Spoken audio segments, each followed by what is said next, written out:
ఇలా వేస్తాను. First salt first వేసి ఉడకబెట్టాను. వేసాను కదా, ఉల్లిగడ్డ వేసాను. ఓకే,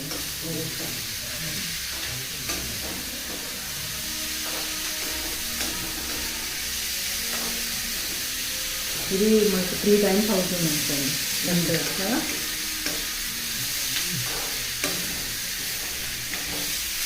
మామూలు వాడికి 5 గంటలు చేసుకుంటా. కూరగాయలు లేవు. అవును, ఇవాళ లేట్ అయింది. నా కోసం లేట్ చేసినట్టు చాలా లేట్ అయింది.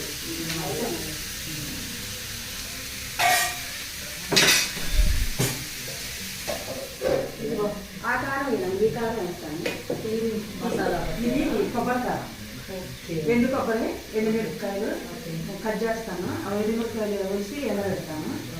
కొబ్బరి ముక్కలు కూడా కోసి అవి కడుగుతా. ఎందుకంటే శాతం చేస్తాను, కడిగేసి ఆరబెట్టి ముక్కలు పోస్తాను. డైరెక్ట్ ఎండు కొబ్బరినే తీసుకొచ్చి మళ్ళీ కడిగి ఆరబెట్టేసి ముక్కలు కోసి చిన్న చిన్న ముక్కలు కోసి కారం అది మిక్సీ వేస్తాను. వేసేటప్పుడు ఉప్పు వేస్తాను.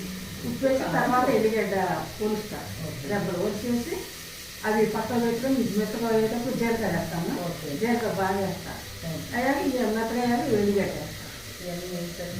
స్మెల్ అదే కరెక్ట్ టేస్ట్. ఈ కారం వేస్తాను అన్నమాట. ఇందులో కొబ్బరి, ఎండుమిర్చి మెయిన్.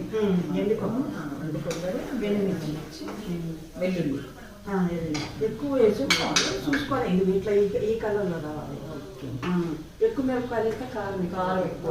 ఇందాక దానిలో రెడ్ టేస్ట్ చూడడానికి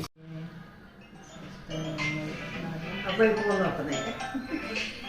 మామూలుగా తిన్నాము, మామూలుగా తిన్నాం. మామూలుగా అది వేస్తేనే బాగుంటుంది. చాలా అస్సలు ఎక్స్పెక్ట్ చేయలేదు. మీరు సూపర్ వేసాను, బాగుంది.